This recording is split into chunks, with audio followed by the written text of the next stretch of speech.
자신의 생각을, 자신의 유익을, 자신의 고집을 버린 자, 주님 말씀에 온전한 순종과 믿음을 보일 자 누구인가?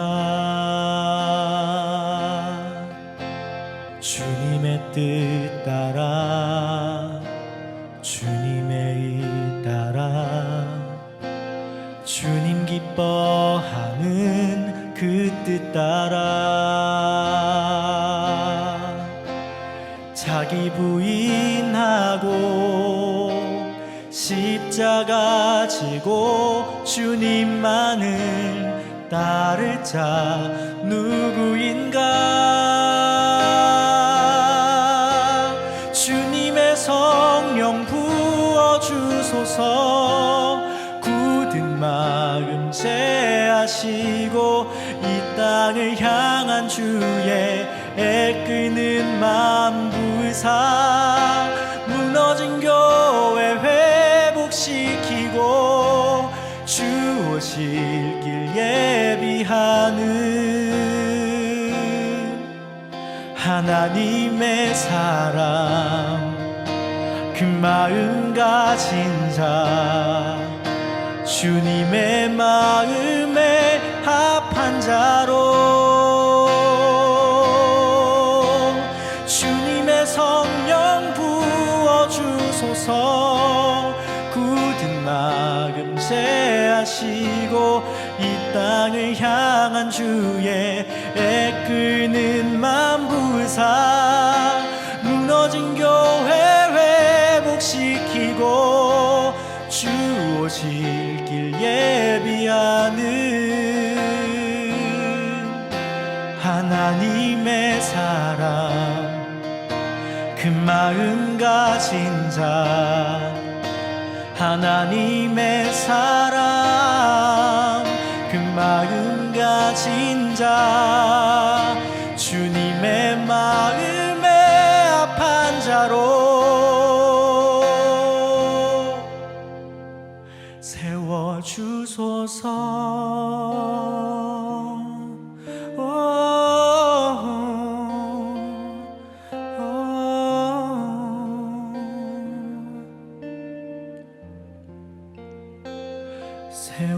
세워주소서.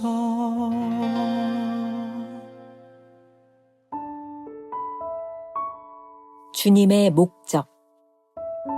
예수께서 즉시 제자들을 재촉하사 건너편 벳세다로 가게 하시고.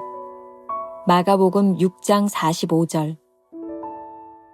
우리는 예수 그리스도께서 우리를 강권하실 때 그분께 순종하면 그분이 우리를 대성공으로 인도하실 것이라고 생각하는 경향이 있습니다. 그러나 우리는 결코 성공의 꿈을 우리를 향하신 하나님의 목적이라고 내세우면 안 됩니다.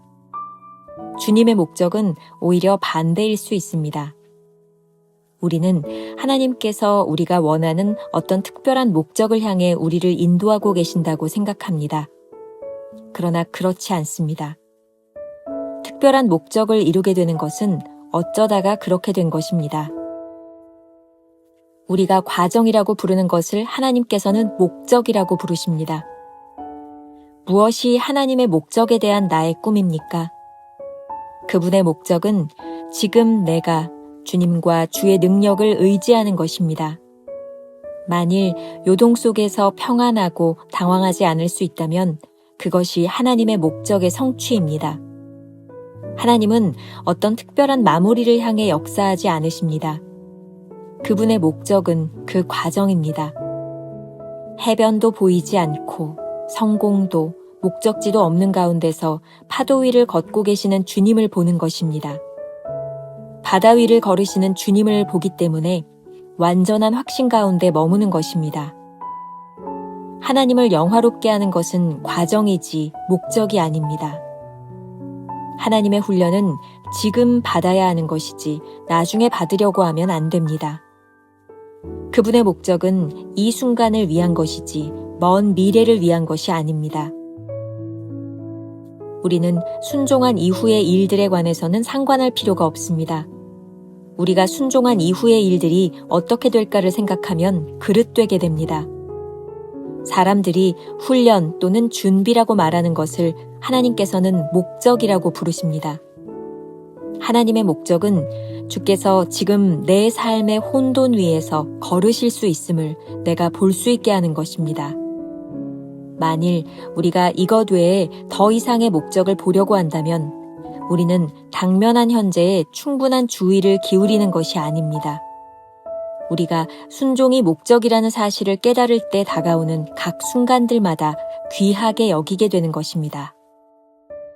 김병삼 목사의 매일 만나 365, 오늘은 7월 28일 주님의 목적이라는 제목으로 말씀을 나누어 보도록 하겠습니다. 요 근래 우리들이 쭉 함께 보았던 묵상글 중에 저 개인적으로는 오늘 말씀이 가장 좋았던 것 같습니다. 아마 그동안 무감각하게 그냥 따라왔던 분들에게는 조금 자극이 될 수도 있을 것 같아요. 저에게 참 좋았던 이 말씀이 여러분들 누군가에게도 또 그런 좋은 말씀이 되지 않을까, 이런 기대를 가지고 말씀을 나누어 보겠습니다. 첫 번째 주제, 과정 대 목적이라는 걸 생각해 봅시다. 어제 묵상에서 순종을 통해 영적 지식을 얻는다는 것을 배웠습니다. 오늘 묵상의 원 제목은 After Obedience, What? 이라고 되어 있어요. 순종에서 무엇을 얻으려 하는가, 혹은 순종 위에 무엇을, 원 제목을 보니 오늘 묵상이 더 명확하게 들어오는 것 같습니다. 영적 지식을 얻기 위해 순종했는데 그 순종에 다른 목적이 있어서는 안 된다는 말이죠. 오늘 묵상은 신앙생활에 꼭 기억해야 할 본질적인 문제를 다루고 있다는 생각을 합니다. 챔버스가 정리한 한 문장입니다. 우리가 과정이라고 부르는 것을 하나님께서는 목적이라고 부르십니다. 다시 한번 이 말씀 제일 중요할 것 같아요. 우리가 과정이라고 부르는 것을 하나님께서는 목적이라고 부르십니다. 이 문장 하나에 모든 것이 다 들어있다는 생각이 들어요. 우리가 하나님께 왜 순종하나요? 사실 그 순종을 통해 이루고 싶은 성공을 꿈꾸고 있는 것은 아닌가요? 우리는 성공의 꿈을 하나님의 목적이라고 생각하기도 합니다. 하지만 주님의 목적이 우리의 꿈과 반대인 경우가 얼마든지 있습니다.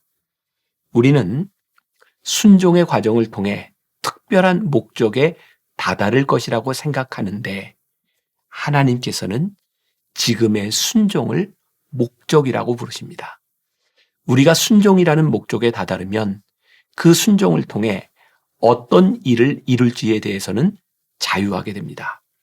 순종이 목적이 될 때 그 다음 결과가 무엇이든 하나님의 인도하심 가운데 이루어지는 일이니 말입니다. 챔버스의 말입니다. 그분의 목적은 지금 내가 주님과 주의 능력을 의지하는 것입니다. 만일 요동 속에서 편안하고 당황하지 않을 수 있다면 그것이 하나님의 목적의 성취입니다. 그분의 목적이 바로 그 과정이라는 것을 기억하기 바랍니다. 마가복음 6장 45절 이하에 바다 위를 걸으신 예수님의 이야기가 나옵니다. 오늘 묵상 본문이죠.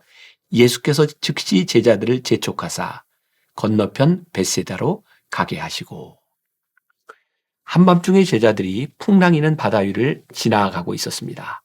그들이 무서워 떨 때 주님이 바다 위를 걸어오셨고 제자들은 주님을 유령이라고 생각했습니다. 그때 주님이 말씀하십니다. 마가복음 6장 50절. 그들이 다 예수를 보고 놀람이라. 이에 예수께서 곧 그들에게 말씀하여 이르시되 안심하라. 내니 두려워하지 말라 하시고, 이 사건을 통해 주님은 제자들에게 무엇을 가르치고 싶으셨을까요?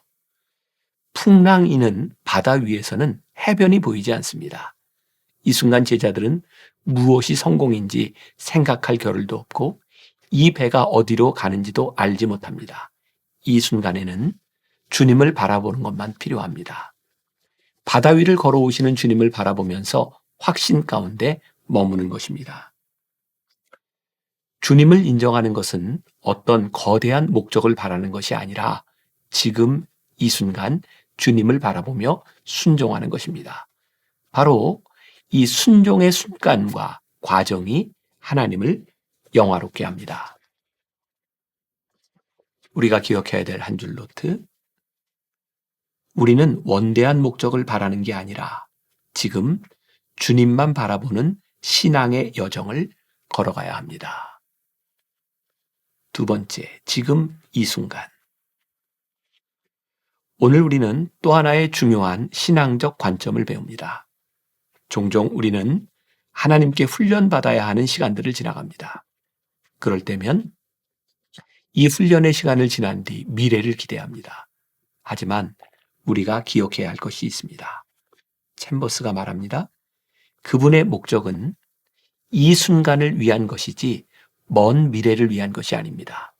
우리는 순종한 이후의 일들에 관해서는 상관할 필요가 없습니다. 순종은 어떤 목적을 이루기 위한 전제 조건이 아닙니다. 순종 이후에 일어날 일에 대해 생각한다면 올바른 순종이 아닙니다. 순종을 어떤 조건이라고 생각한다면 힘든 훈련의 시간을 견디면 무언가 있겠지라고 생각하지 않겠습니까? 순종에 대한 보상을 바라며 훈련받지 않겠습니까? 하지만 지금 우리를 훈련시키시는 하나님의 목적이 순종에 있음을 알 때 그 순종이 얼마나 귀하고 아름다운 것이 되겠습니까? 우리는 미래를 위해 순종을 참아내는 사람들이 아니라 지금의 순종이 복됨을 믿고 살아가는 사람들입니다. 챔버스의 글입니다. 사람들이 훈련 또는 준비라고 말하는 것을 하나님께서는 목적이라고 부르십니다. 참 놀라운 것은 지금의 순종이 목적임을 깨달을 때 우리에게 다가오는 모든 순간을 귀하게 여긴다는 것입니다. 우리가 마주하는 모든 순종의 순간이 하나님의 목적을 하나하나 이루어감을 알면 지금 이 순간이 얼마나 멋지게 느껴지겠습니까? 우리는 미래의 아름다운 꿈을 위해 참는 사람들이 아니라 지금 주어진 삶을 순종으로 아름답게 만들어가는 하나님의 사람들이 될 것이니 말입니다. 제가 언젠가 주일 설교에 인용했던 불의 전차라는 영화가 있습니다. 이 이야기가 어떤 뉴스 기사에 잘 정리되어 있어서 제가 조금 읽어드려도 될 것 같아요. 자신을 남들보다 빠르게 만드신 것은 하나님의 목적이라고 믿었던 에릭 리델은 영국인의 스포트라이트를 받으며 1924년 제8회 파리 올림픽에 출전합니다. 하지만 그는 자신의 주종목인 100m 경기 예선전이 주일로 확정되자 과감히 경기 불참을 선언합니다. 그에게 주일은 주님을 위한 날이라는 확고한 신앙이 있었기 때문이죠. 그러한 그의 결정은 달리는 목적이 자신의 우승과 야망이 아닌 분명한 하나님의 나라와 영광에 있었음을 보여줍니다. 하지만 에릭의 불참 소식이 영국 전역에 전해지자 국민들은 그를 두고 편협하고 옹졸한 신앙인, 조국의 명예를 버린 자, 광신주의자라며 일제히 비난하기 시작합니다.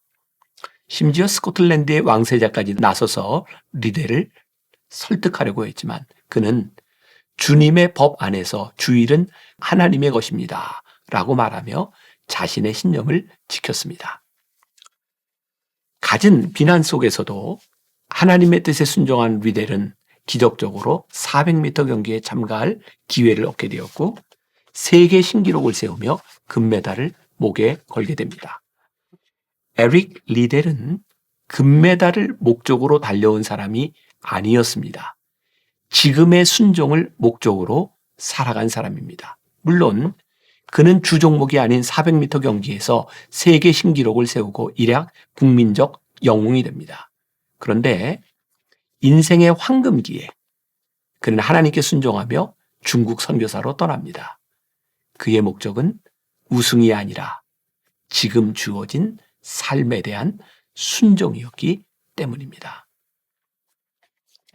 우리가 기억해야 될 한 줄 노트.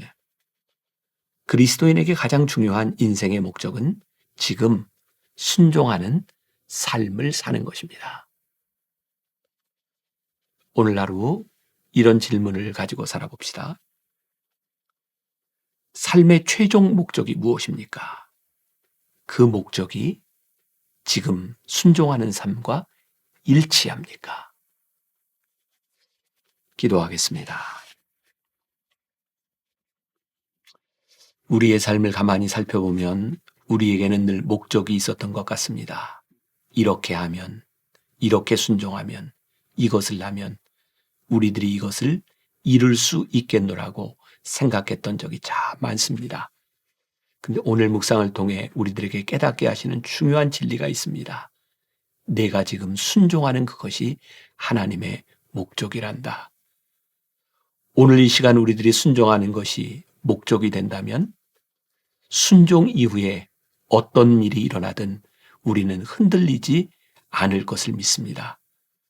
하나님께서 지금 우리들에게 순종하신 그 순종이 다음 순종으로 이어지고 그 다음 순종으로 이어지면 우리는 하나님이 원하시는 분명한 삶에 다다르게 될 것이기 때문입니다. 하나님, 오늘 우리들에게 이런 믿음과 이런 순종을 주시옵소서. 지금 우리들에게 주어진 이 삶이 하나님 앞에 가장 복된 순종의 삶이 되게 하여 주옵소서. 그래서 먼 훗날 하나님이 우리를 여기까지 이렇게 인도하셨노라고 간증할 수 있는 귀한 믿음의 성도들이 되게 하여 주옵소서. 예수님의 이름으로 기도했습니다. 아멘.